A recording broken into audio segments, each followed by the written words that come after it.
Good evening, good evening. Good evening, good evening. Come on in the room. Welcome, welcome, welcome. We're going to be getting started in just a few seconds. Welcome, welcome. Please be sure you send the message out to your family, friends, and colleagues to hop on board. They're going to receive some great information and hear from one of our candidates this evening. We'll be getting started in just a few seconds. Welcome.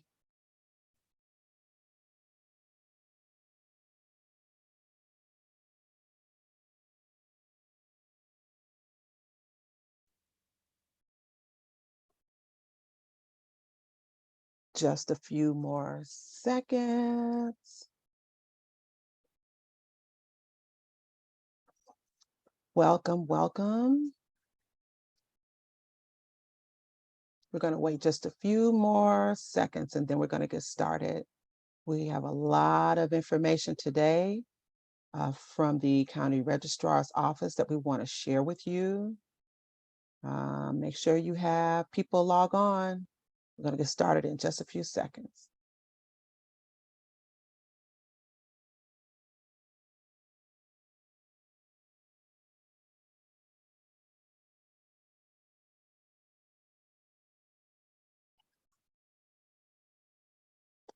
All right, good evening, everyone, and welcome.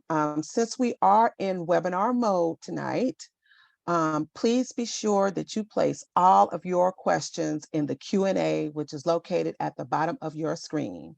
And please rest assured that we are going to read as many questions as possible throughout the evening, including your name as well. Also, we are recording and we will have this webinar posted on all of our social media platforms so that if you know of someone who may have missed it, then they'll be able to log on to one of our platforms and to be able to see it at a later time. Just so you know, Jan Perry had a conflict in her schedule today. She was coming, but she won't be here tonight. However, we are going to provide her space and opportunity as well on Monday, October the 24th, same time, 6 p.m. We have a link that we will send out and share for you to re-register for Monday, October 24th for Jan Perry. And with that being said, I want to introduce our fabulous president of this very fine chapter to welcome us formally, Dr. Carmen Downs.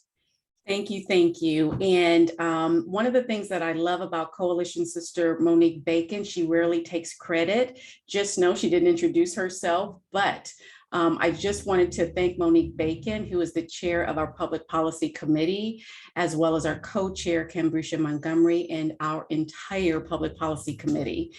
And as Monique said, hello again, good evening. My name is Dr. Carmen Downs, and I'm the president of the National Coalition of 100 Black Women Los Angeles chapter. And I welcome you not only tonight, but I also welcome you to rejoin us, as Chair Bacon said, for the continuation.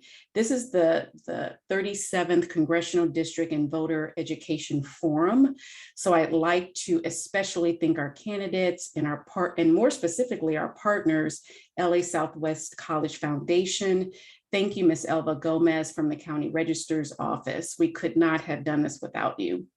For those that may be joining us for the first time, please know that the National Coalition of 100 Black Women has one sole purpose, and that is to advocate on behalf of Black women and girls. And our organization's agenda focuses specifically on health, education, economic empowerment, and civic engagement. So tonight is an example of that, where we want to engage our community, you, with voter education. As Monique said, please remember to register, but you can also visit our website where you will find a calendar of events for a variety of different activities and initiatives leading up to Election Day. So with that, I believe I'm going to turn it back to Chair Bacon. Yes, ma'am. Thank you so much, President Downs. And with that, without further ado, we are going to have one of our great friends at the County Registrar's Office, Elva Gomez. Elva Gomez, take it away. Thank you, Monique. Thank you for the invitation. This is great. I can't wait to start giving everyone's information for this coming up election, November 8th. It's a big day. We're starting to get very busy, doing a lot of webinars, a lot of voter registration, just educating everyone on specific stuff that you need to know on election day and when you are going to the vote center or if you're a vote by mail. So I'm gonna do a presentation. I'm gonna walk you guys through the voter registration. I'm pretty sure you guys are familiar with it, but I'm gonna emphasize in a few fields that is very important when you fill out the form. Worst case, you don't make it through the deadline because we have deadlines 15 days before the election, which is October 24th. If you're not able to complete the form, you can always go to any vote center, which will be all over LA County, and I'll share some of the locations where near you and around the county where you can go and vote conditional, which means you register on the spot, and also you submit your vote. So we'll start with the presentation.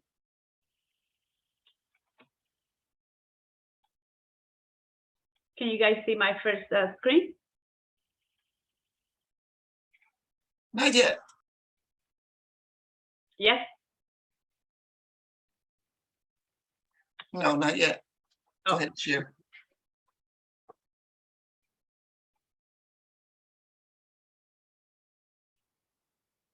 Okay, I'm ready to do the presentation. Once we go, let me know when you guys can see my screen and I can start the presentation.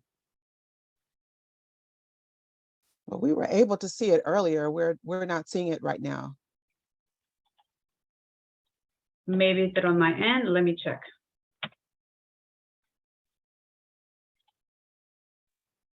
Meanwhile, we thank you all for stopping by today. And oh, here we go. Okay. Okay. We fixed the problem. So, okay, so today is October 6th, I'm sorry, which today is the first day that the registered office is going to start mailing out your vote by mail. So if you check your mailboxes, I'm pretty sure you're going to see one in your mailbox. If not, you will receive it within the weekend or the next following day. We're going to be opening our vote by mail centers on October 11th, and that's when we're going to start processing the vote by mail. Just wanted to mention it out there because today is the 6th. So I'm like, let me let them know that today is the day when we are delivering those vote by mail to all our voters. So one of the main keys to know when you are registering to vote on our forms, the do's and the no's. You have to put your legal name, your identification, home address, and your signature. We do need to have your home address. We don't because that's how we're going to precinct you. I know sometimes you want to provide your business address or your PO box. You can put those address, but those will go on a different field, which will be on the mailing specification. But pretty much it's just your legal name, your ID, your social, your home address, and your signature. The don'ts, we don't like to take pre-registration forms. If you're gonna mail it out, I wanna say don't hold the form for more than 72 days. It's easier for us to identify when the person registered instead of having it. Sometimes we tend to state forms and we don't mail them out, and sometimes we end up like having like a whole month of pre-registration with the date, right? I mean, I'm not saying that we're not going to take the forms, but it doesn't look right. So if you want to hold the form, if you're going to pre-date it, make sure that it's not more than 3 days. We do not refuse voter registration to no one. And please do not make corrections on the forms. I can always send forms to Monique, or you guys can always get them to our office. Any library, any county facility has the forms. Even you can go online to register. So these are the qualifications for you to register to vote. You have to be a U.S. citizen. You have to be 18 years of older. We're also pre-registered 16 and 17 years old teens. And these, the ones that we pre-register are the ones that we hold back for a little bit until they turn 18. So we don't refuse them the pre-registration. So if you have any teenagers, you can have them pre-register. The only thing is they're not going to be available to vote until they turn 18. So for the majority of us will be, yes, I'm a U.S. citizen and I'm 18 years of older, and you'll be 18 by the time of the next election. Like I mentioned before, we do go by our legal name. You'll be surprised sometimes people use their nicknames. It's nice to have a nickname, but we don't use nicknames. So make sure that we put our legal name on the first, which is here, your legal name, your first name, last name, and so on. It's optional to put Mrs., Mr. We don't have a space for such a title as lieutenant, doctor. So it's pretty much straightforward, just your legal name as it shows on your birth certificate, of course, or your ID. This is where you will be putting your ID. It's either or. If you don't have your driver license on hand or your ID, it could be the last 4 digits of the social. Worst case, if you don't have none of those documents, we can always take the form. We have access to the Secretary of State or the DMV, and we can always have access and make sure and know that you are eligible for this to register to vote. We also keep this information very confident. It's very confidential for us. We don't sell this. I know it's a public building, but we don't share this information to no one. It stays in our records, just for your own safety. First, your date of birth, day, month, year, the state or foreign country where you were born. Pretty straightforward. And like a home address, just make sure that you, if you have to spell out or your address, the street name, please make sure you do that, because what's going to happen, you're not going to get your vote by mail to the mail, and you're not going to be able to mail that vote, the ballot, right? Worst case, you always go to the vote center and vote on the spot. But I always like to have the registered people ahead of time meet the deadline so they can have 2 options to vote. Either you have your vote by mail on the hand and you can drop it off at any vote center instead of just running around, or if you don't have it, you only have to go to the vote center, and sometimes there's a long lines on the vote centers and people don't like to make lines. So I always like to give people the second 2 options. Either you have your vote by mail by hand, or you can go to the vote centers and vote conditional. And this is also if you have a different mailing home address as a mailing address, you can put it on number 5. Vote by mail. We have it on the form for you to check yes or no. Since the pandemic, we decided that everyone was getting a vote by mail. So if you want to check that out, that's fine. And if not, you're still going to get your vote by mail. What happens if you say, well, I don't want to vote by mail, I want to go to the vote center and vote? So you can take the ballot with you, go to a vote center to rent it, give it to the clerk on the site, and they will hand you a new ballot. So that's a good thing that you can always make a choice if you want to use one of the machines or ballot marking devices, which are very great, touchscreen, very nice. I love those machines. Or if you want to go to just submit your ballot. I suggest for the first-time voters to use the machine. It's very, very nice. It's very great. It has a big screen, touch screen, and it's very, very helpful for everyone to do it. Give it a try. You're going to love it. Once you try the machine, you're not going to want to be vote by mail no more. Political party, you don't have to, if you don't have a political party preference, you don't have to choose one. especially in this election, anyone can vote for any political party. You do have to have a political party when there's small elections going on in your city, but specifically for this one, what happened if that person doesn't choose a party? We actually put him as declined state, nonpartisan.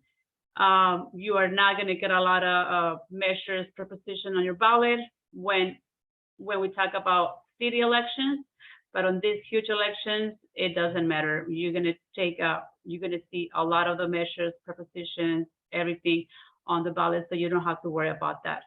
And remember, every election, you can always change your political party. You're not attached to just have one party for the rest of the year.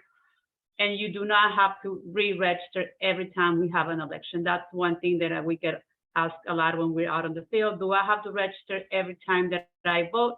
No.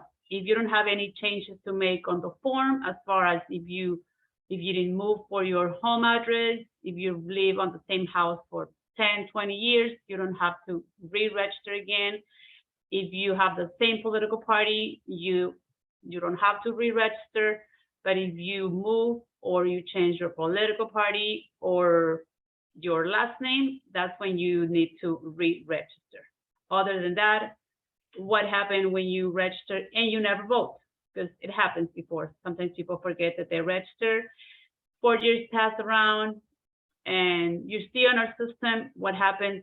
We just, our system identifies you as what this person doesn't vote. So we put them like on an inactive status. So once they start being active again and start voting, that will restore their information on our system and make them active voters. At the end of the form, you just make your signature and the date. We always try not to, predate the forms for more than 72 hours. It's very important. That way we'll know when it gets close to the election and close to the deadline, we'll know if the form was signed the days before the close of reg, we'll take it in. Other than that, if we receive those forms with a updated date that passed the deadline, the system is not going to take it, and it's going to show us a late voter. So when they go to the vote center, it's going to show that you're not in the system, when in reality you did, but because you predated the form, it might show that you're late on voting. And that's when the conditional voter kicks in and you will have to re-register again on the vote center. Everyone has different signatures. Just make sure that it's consistent. For example, here in Korean, if that's the way that you sign, that's the way that you sign your papers. If it's consistent with your ID, we'll take that. Some voters are unable to vote for many reasons. Sometimes they are, maybe they have an injury, they're in the hospital and they cannot sign. So with this mark, you can always put their name in parentheses, just have them do a cross, and this will identify as if the voter signed the form, and we'll know that they were injured and they were not able to sign the form. So this will validate the form for them. So it's pretty much forward this form, and they get the receipt. If someone, for example, one of you guys help the person fill out the form, they're going to put their signature in this bottom receipt and with the address and the name. So these are the key days for the election overview. As I mentioned before, October 6th is when we start mailing out the ballots to every registered voter. We also have the ballot dropout boxes open to all the voters. We have many dropout boxes all over the county. I've seen a few. Usually I've seen them at the libraries, at the city clerks, those yellow nice boxes. So make sure you can always drop them off there, or through the post office, or just go to a vote center close to you. October 24th is the deadline to register to vote. And like I mentioned before, if you guys missed the deadline, you guys can always go to the vote center. And if you miss the deadline, so of course you will not be issued a vote by mail. And again, this is when it kicks in the conditional voting to vote on the election day. October 29 is the first day that we open the vote centers. November 5th, all vote centers are open, and November 8th, it's our election. We have, we're opening up 400 drop-off boxes all over county. Total vote centers that we have, it's gonna be for the election, it's 640. 11 days before the election, we're gonna have 122 vote centers open. When we reach 4 days before the election, we're gonna have 518. So it's the total of 640. So it's a lot of good places and a lot of sources for you guys to drop off your vote by mail. You are gonna get a mail ballot specifying which are the closest drop-off boxes around your house, as well as a list of the vote centers close to your house. That doesn't mean that you are attached to just go to the ones near your house or the ones that are stated in the mail that you're gonna receive from us. This is just to give you an understanding and say, oh, you don't have to walk so far, you don't have to go so far to drop off your ballot. Anywhere that you see one, you can drop it off. You go shopping on the weekend, if you see one, you see a vote center, you can go in there and drop it off. You do not have to wait until November to vote. I mean, we have early voting 11 days before, so you have all those 11 days to decide if you want to submit your ballot or if you want to vote. Worst case, we running around, running errands, and we don't have time. You have until election day to cast your vote. And this is what's going to be on your ballot. We're going to have governor, lieutenant, the secretary of state, controllers, treasurers, attorney generals, insurance commissioners. It's a lot. Board of Equalization, United States Representatives. So all this nominate office, that's what you're going to see on the ballot. And it depends on what registration area you live. That's the names that you are going to get. So I can't tell you who's going to be on everyone's ballot because everybody's different. We do have a resource which is called Voters Age. I don't know, Monica, if you heard of this one, and I can share these links with you guys where you can actually enter your zip code and your address, and you know what are you eligible to. This is pretty good because ahead of time you can make decisions and you can start doing your homework and knowing who are you voting for before you get your ballot, of course, within the next following days, which is pretty good. Ms. Elba, can you please repeat what you just said for our audience?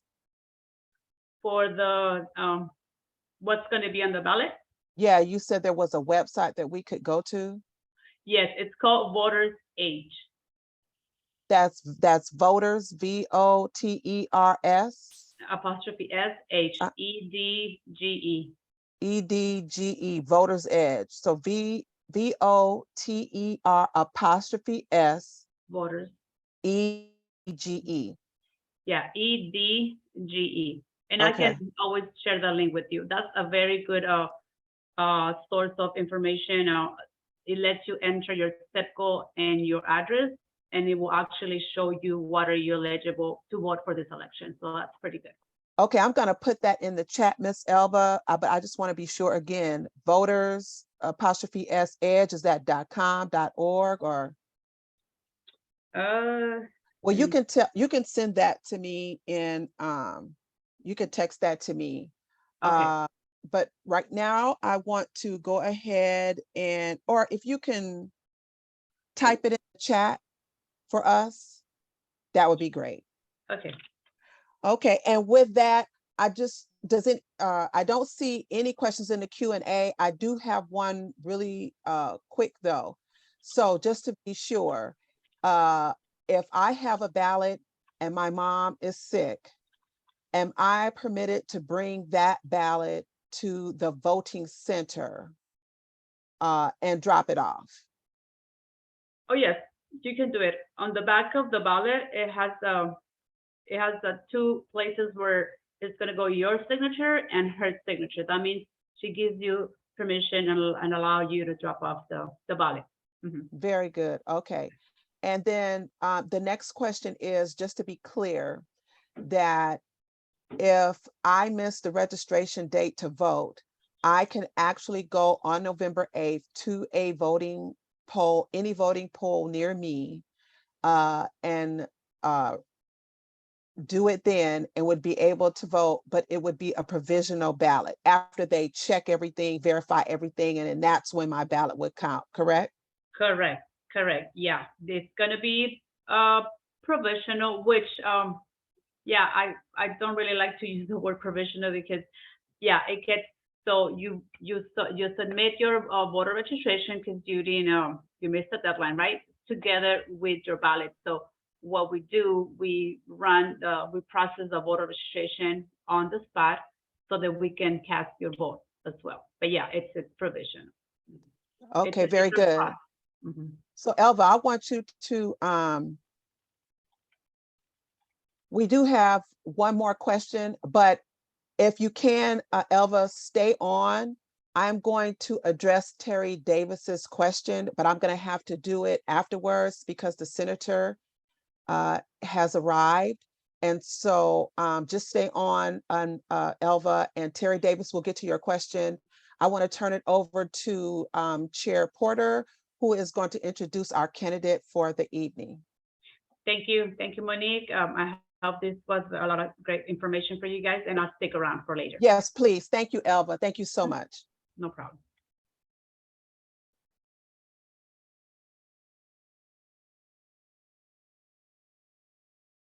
Chair Porter. Good evening, everyone. We are excited to have with us State Senator Sydney Kamlager. She is running for a seat in our National Congress in the 37th Congressional District. And we are excited to hear from her, to learn more about her platform, and to be able to ask her specific questions for us to actually get clarity. Welcome, Senator. Thank you for having me. Good to see you again. If you could just take a couple of minutes and introduce yourself to our guests and share just a few of your accomplishments or anything that you would want to have us know about you. Great. Well, my name is Sydney Kamlager. I am the state senator for the 30th Senate District, representing Ladera Heights, Cheviot Hills, Century City, Mid-City, and portions of South LA. I'm also a candidate for the 37th Congressional District, excuse me. And we had a really good year this year, getting SB 679 passed into law, which would establish a Los Angeles County Regional Housing Solutions Agency to help us finance affordable housing, to preserve current housing stock, and also to protect renters. I've been at the forefront of criminal legal reform bills, making sure that we're keeping due process in the system, reforming probation, and also have been a staunch champion for women's rights and environmental justice. Awesome. Thank you. Thank you. We know that you've been busy working. Assuming your victory, can you choose a single issue that you would prioritize during your term and describe what you want to accomplish? Yes, well, if I didn't say, I want to say again, thank you to 100 Black Women for the invitation to talk with you all tonight. You know, for me, given the fact that we've been watching images of the destruction of Hurricane Ian, we're dealing with our own drought. I haven't watered my grass and I don't know how long. We're dealing with wildfires almost every single day of the year, and we have temperature and energy volatility. I'm going to have to say climate because it impacts our health and it also impacts our pocketbooks, and it's going to impact our future. I think we have an obligation to get serious about climate change because it directly correlates how we govern at the local and state levels, at the national level, and on the international stage. And there are a number of things we can do. We can lead at home, we can lead abroad, and we can also make sure that we're bringing Black voices into that frame. We don't really think about Black folks when we're talking about climate change and environmental justice, but it is real in the field. Some of the things that I hope to accomplish, closing down actually the coal fields that are heating our federal buildings. I think that's a travesty to walk down Washington, D.C. and see plumes of smoke, knowing that that's what's keeping our buildings warm. I also hope to identify many federal resources that are available to states and local jurisdictions and make those connections. I did it as chair of the Los Angeles County delegation. I also did it as chair of Budget Sub 4 while I was in the Senate. It's happening actually right here in Los Angeles County with departments like Transportation, Veterans Affairs, and Energy, and HUD. But there are ways that we can incentivize policies that we want to see here at home. How do we incentivize the closing of local oil fields? In fact, Los Angeles City Council just came down with a recommendation to begin to phase that out today. The other thing is nationally, I hope to be part of the push to call upon the EPA to really reduce and eliminate the loopholes that allow oil companies to underreport their emissions. How do we have a national cap and trade linkage program so that we don't have polluters paying to allow them to pollute, rather than making sure that they're getting serious with emissions, and reductions? And how do we incentivize green, clean incubation technology? That is something that I did as a state senator, working in partnership with an organization called LACY to make sure that we were bringing funds into South LA so that Black folks are not just consumers of green technology, but are also innovators in the space, manufacturers of it, and distributors of it. Thank you. Thank you for that. I want to say I stand in solidarity. The grass in my backyard is just as brown and dry. I know that the situation is real serious right now, so I appreciate that. Thank you. So Black women are some of the most active and consistent voters in the United States. And through our efforts, we have positioned ourselves as a key voting bloc and consistently paved the path to victory. How do you plan to elevate the voices of Black women and girls through your policy platform?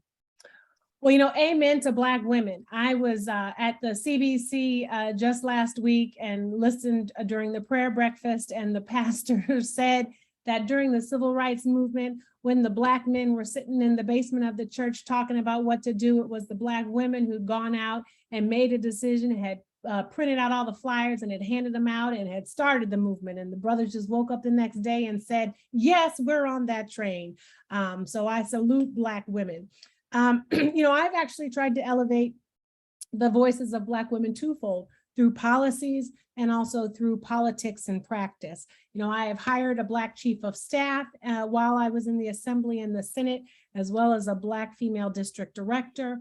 I helped co-found the Black Women's Democratic Club. I've encouraged a Black woman to run for my seat. I have pushed this administration to appoint more Black female candidates to the gubernatorial seats. In politics, or in the, not politics, but in the legislation that I've worked on, I chaired the Select Committee on Incarcerated Women to really elevate the experiences of Black women. So we are using that lens when we're creating criminal justice reform packages. AB 124 actually allows us to look at sentences again for women who were criminalized because of circumstances related to sexual assault or sexual abuse. You know, they attack their pimp or the person who had sold them, and then they get more time than the John, and the bill would allow them to have a second look you know, at their particular sentence. SB 1304, which would raise the gate money. We know that the fastest growing population in our prisons and jails are actually women and mothers. I helped find funding for the Black Women's Think Tank to allow us to create an infrastructure that would support the training and elevation of Black women in the political space, not just candidates, but also operatives. I got SB 1085 signed into law, which was a neglect bill. We know that Many of our Black families are separated in dependency and juvenile court because of very nebulous and broad definitions as it relates to neglect or poverty. It disproportionately impacts Black mothers. And I really fought to make sure that we passed and funded the Momnibus bill that focused on how we can eradicate maternal mortality rates among Black women. We know at the end of the day, and I will also add that I got SB 1245 passed and signed into law, which would codify that Los Angeles County is a safe haven abortion access county. We got it funded. And as a board member for Planned Parenthood, I actually worked to open the Black Women's Health Initiative in Inglewood that focuses specifically on supporting Black women in their reproductive rights. We know at the end of the day, however, that Black women are impacted by many policies. As long as we are including them in the narrative and the frame, we know that they will be positively impacted. I have to say, at the end of the day, especially as we move into November, it is incredibly important that we are working as hard as we can to get Democrats elected across the country. If we don't, Black women are going to suffer. They're going to suffer through legislation, and they're going to suffer through the courts. I want to just share, in case folks don't know, that shortly after the reversal of the Dobbs decision, a Louisiana representative, when talking about abortion, this is nonpartisan, I am sorry, but that is true. The Louisiana representative said, when asked about maternal mortality, he said, in my state, we don't have an issue with maternal mortality if the population for race is taken into consideration and if you remove Black women from the equation. I say that in response to my earlier comment is because we have to do all that we can to make sure that we are not removed from the equation, and people do not say that if you discount for us, then everything is okay. Your point is well made. What steps would you take at the federal level to tackle rapid gentrification in the 37th district that disproportionately impacts Black homeowners? Yeah, so, I think we have to deal with poverty. We just have to.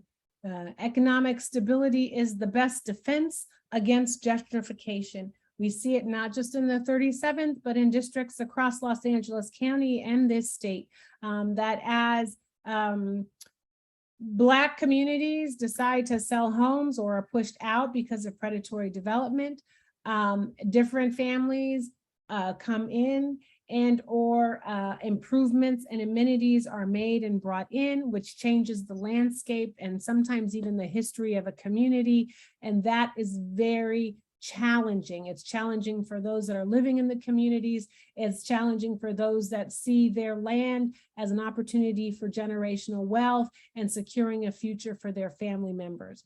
I believe that we have to push back firmly against predatory development. It was why I had some very staunch positions on some housing bills a couple of years ago. It's also why I worked really hard to pass SB 679.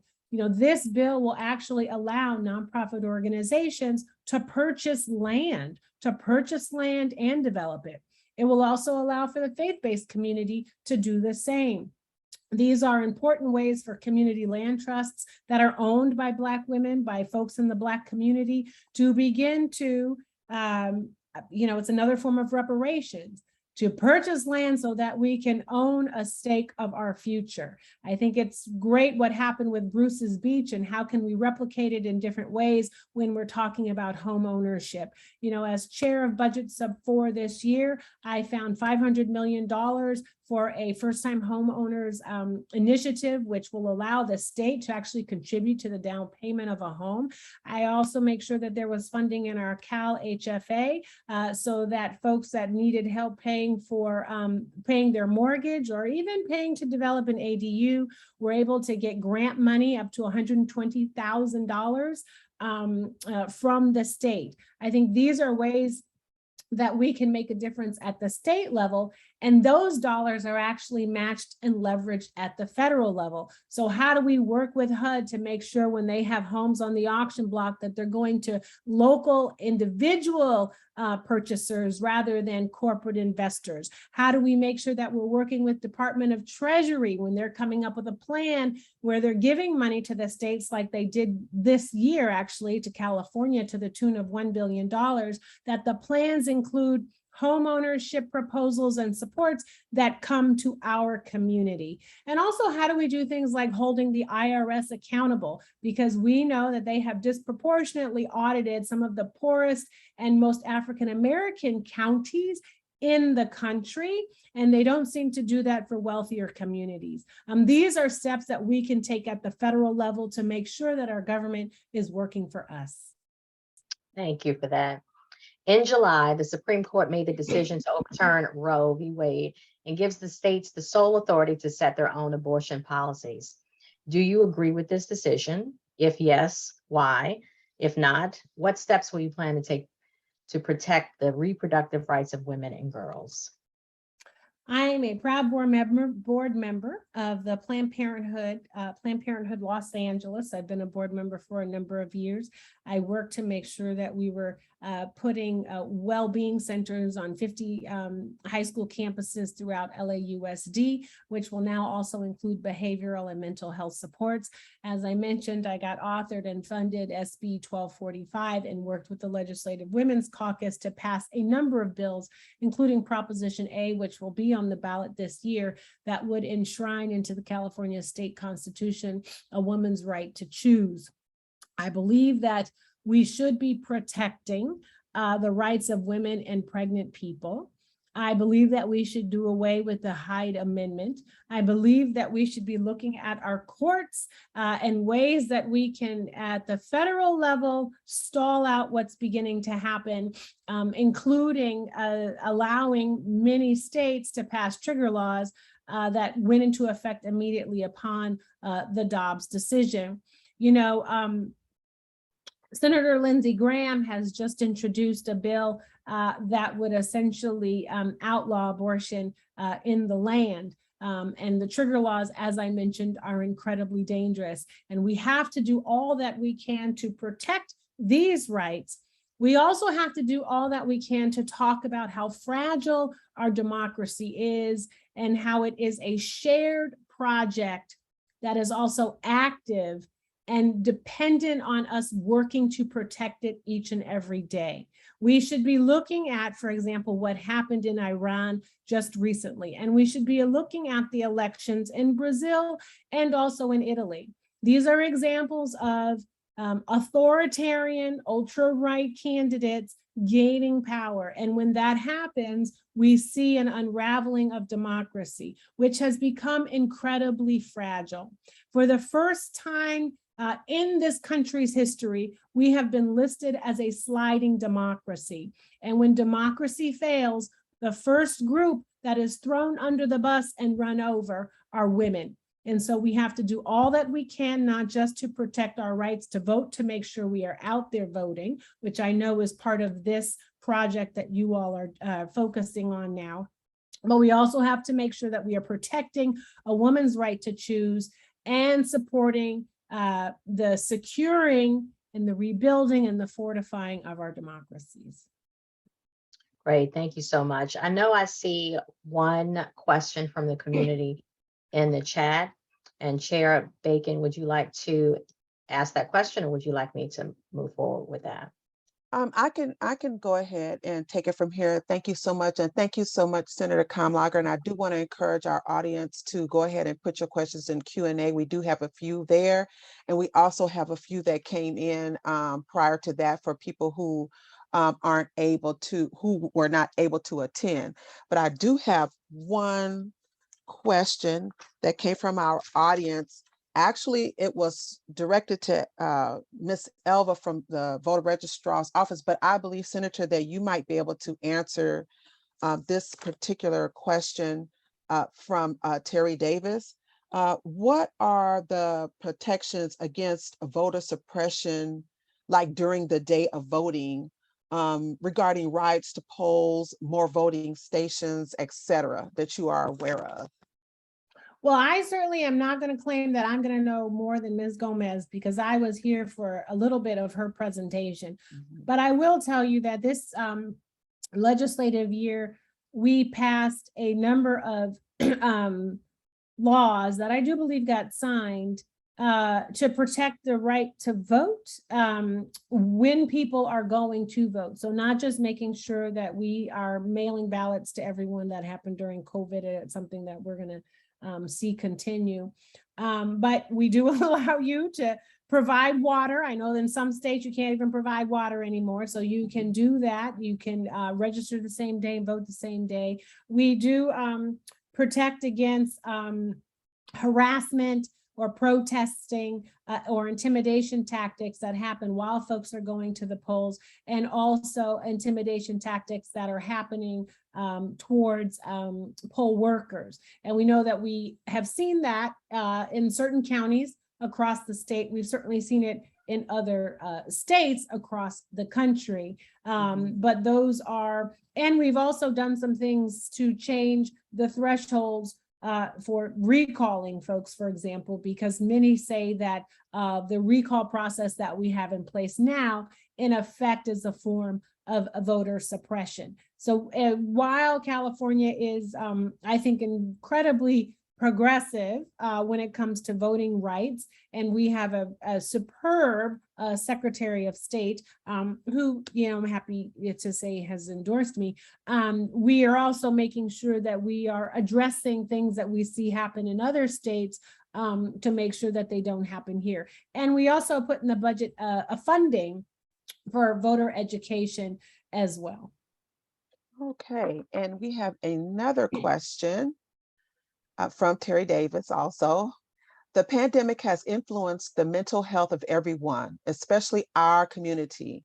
What is your stance on mental health care access and the stigmatization of seeking this care in the Black community? Well, I have become very fond of, and thank you for the question, I've become very fond of this quote by Mr. Rogers that says, everything in the human condition is mentionable. And if it's mentionable, then it's manageable. And so mental health and the stigma related to mental health is something that we should be mentioning, we should be talking about, especially in the Black community. This year, as a result of COVID, we actually put a bunch of money in the budget and passed a number of really important bills as it relates to mental health. One of the biggest bills was Care Court, something pushed by the governor, which would create a different kind of system for how we move folks who have been impacted by mental health through our judicial system.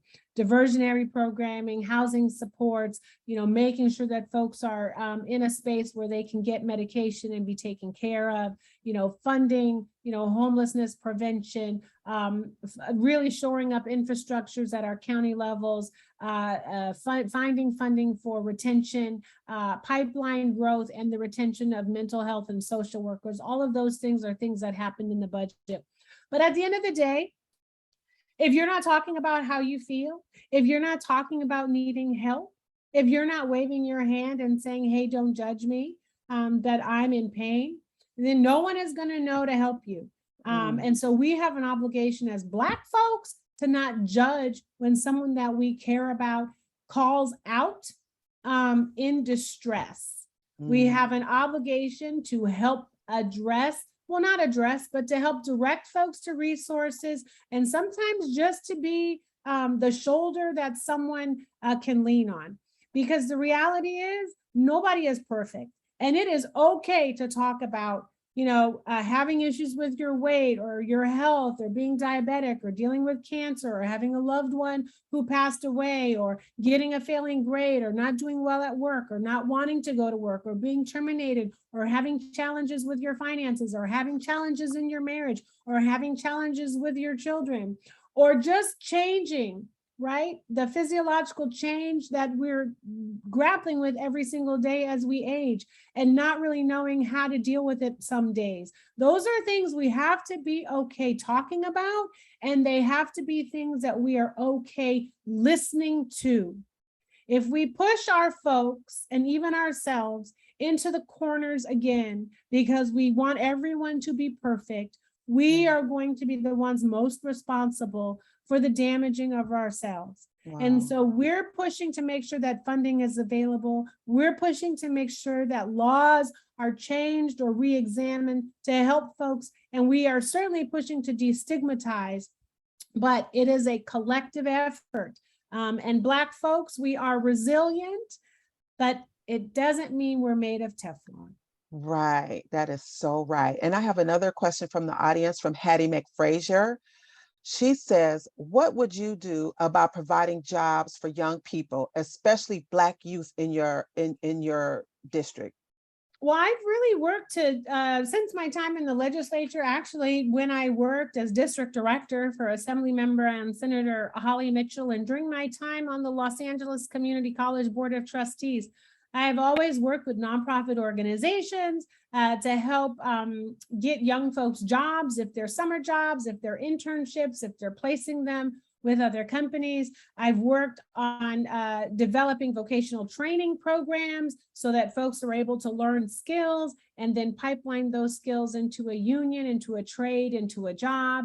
And I have certainly worked with entities like JP Morgan, who said we're going to make a commitment to young Black and brown men in the financial services industry, with providing mentorship and then ultimately opportunities for job placement after school, and elevating them, partnering them with young folks. So this has been something that's been really important to me. I've seen the benefits of it, actually, really from my time on the community college board. I think, you know, if you have something to lose, it creates a different framework for making decisions. And we have to make sure that job opportunities, and opportunities for advancement are not elusive to our young people. Okay, and I do have a couple of more, Senator. What is your position on comprehensive immigration reform? Well, I think we have to really examine and fix our immigration system. It's incredibly broken. I think it's multi-tiered. I think how we address immigrants who are European is far different from how we deal with and manage immigrants who are from Black and brown countries. You know, I think we have to have a streamlined or expedited pathway to citizenship. I believe that we should make sure that our detention centers are not plantations for slave labor. We've seen that happen before. And I think we have to have consistency with how we review those folks who are seeking to become citizens or who are seeking asylum from other countries. Okay, and we had a couple of more else that came in earlier. What is your position on the federal government's role in directly administering health care, such as through a single payer system, public option, or Medicaid expansion? Yeah, I'm for all of those things. I think the great thing about the recent Inflation Reduction Act is, for the first time ever, it will allow Medicare to negotiate drug prices. That was something that I actually fought for this past year in the state Senate, because we know that pharmaceutical prices are through the roof. And so I certainly believe that if you have your own insurance through your job and you like it, that it's great if you want to keep it. But I also know, especially now, with the evolution of the workforce and the workplace, that might not be amenable for everyone. And so how do we harness the capacity, the sort of largesse of this country, and all of the patients / customers that are here, and use that to really push for a better healthcare system. We see it happen in other countries, and we know it can happen here, but we also know that we are tied to insurance corporations that benefit from folks being sick. We see that it's people benefit and profit from sickness rather than prevention. We see that folks are paying, you know, tenfold of what it costs actually to get prescription medication. We see that you can go into the hospital for just a few days and come out with a bill that's, you know, upwards of $50,000. And the only folks that is hurting are poor folks, Black folks, and brown folks. And so if we want to actually have an economy that's going to stabilize, where cost of living isn't, you know, going through the roof in so many other places, we have got to harness our healthcare costs. There's just no way around it. And I have one more question that came in. Would you support increasing federal and state investment in education and reducing reliance on local property taxes? Well, it's sorry, I so, got a giggle on that one. Go ahead. Yeah. Sorry. That's well, it's like two questions in one. So the first is, you know, the federal government doesn't really say how you deal with your local taxes. That's what happens at the state. And so, you know, Prop 13 is a great example of how we made a change, and then taxes went up to the state of California, and they used a formula. We used a formula that sort of redistributes funding into our public education system. And we have all seen the result of that. Do I think we need to change that? Absolutely, because, you know, the schools in my neighborhood are not rated as highly as the schools in other neighborhoods. It's why I have committed to hosting a hearing on community schools. You know, if I am elected into this congressional seat, it's why I think we need to push for more funding coming from IDAA that specifically targets students with special needs.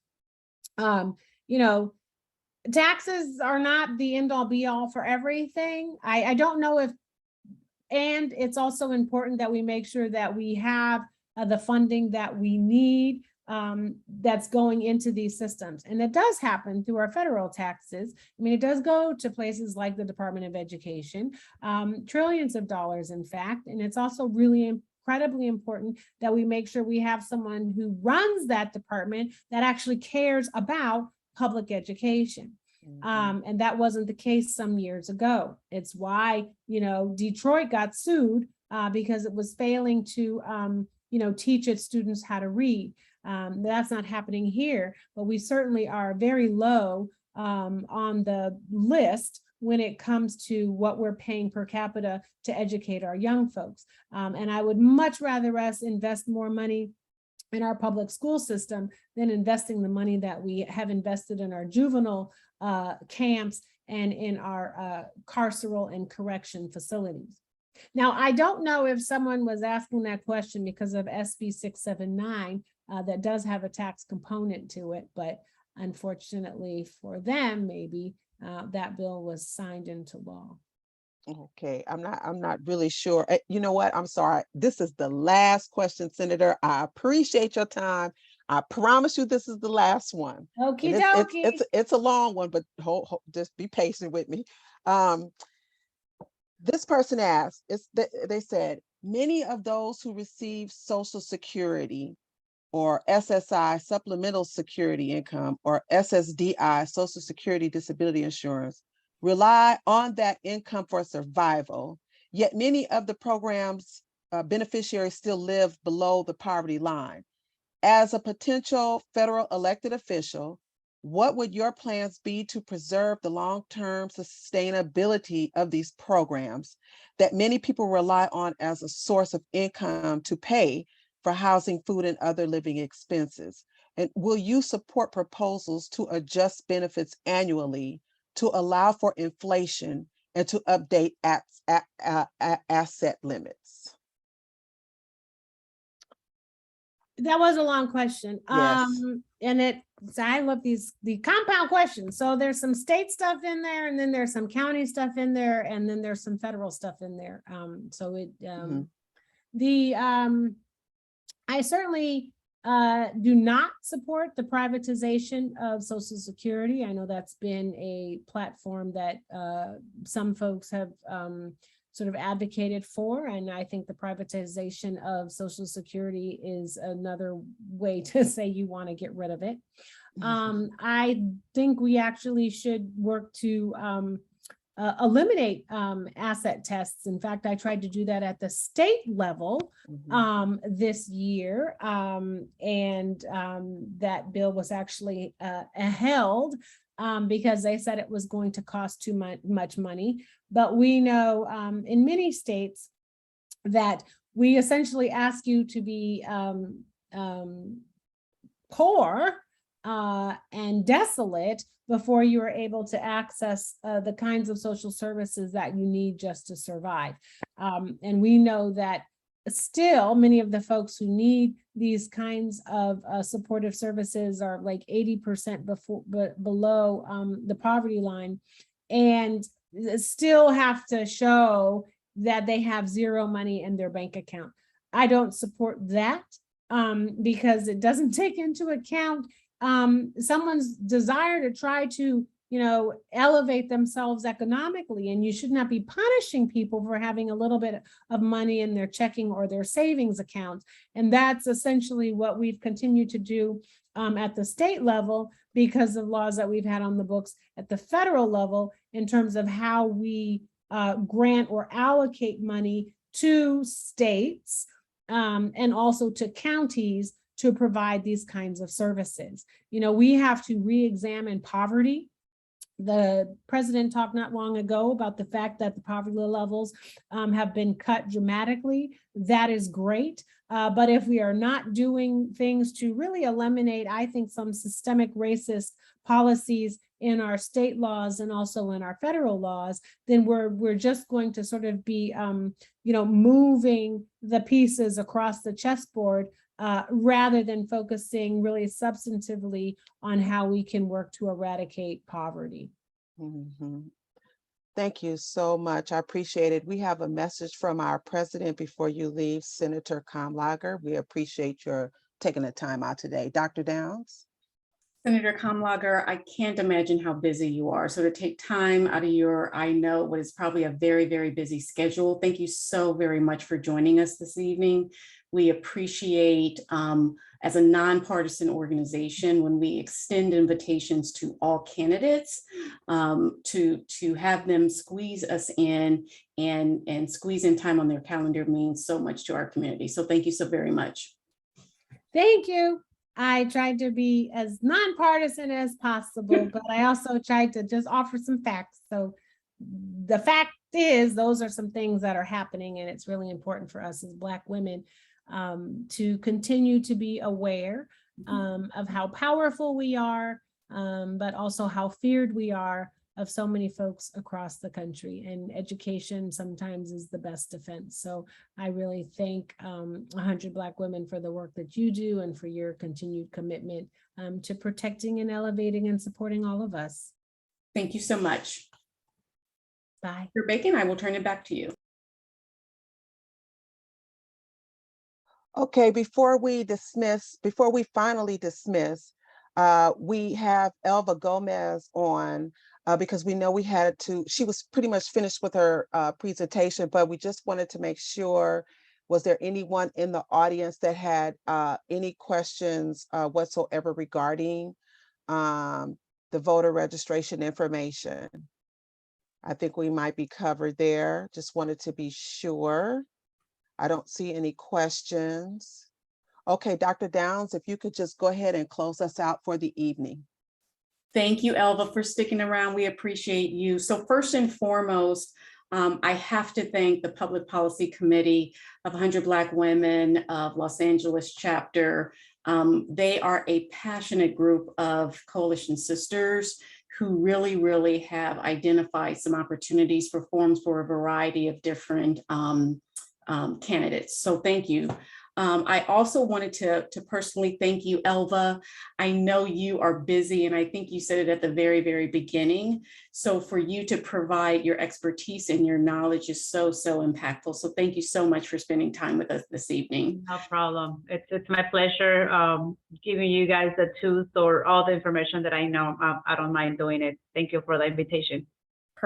Not a problem. And then I'd also like to thank Southwest College Foundation and especially Southwest College students. Thank you so much for the partnership. And again, we thank every single individual that has joined us this evening. And again, I would ask you to visit the National Coalition of 100 Black Women website. This is the first in many events leading up to the election, because our goal in a nonpartisan way is to keep you as the voter informed. So thank you so much. With that being said, everyone, thank you so much for attending. And please don't forget to register to hear from Senator Kamlager's opponent, Jan Perry, on Monday, October 24th, 6 p.m. We'll be right back here. So please make sure you register and share it with your friends, family, and colleagues. With that being said, good night, everybody. Good night. Have a good evening. Good And night. if the committee can stay on, but good night. Bye-bye. Bye-bye.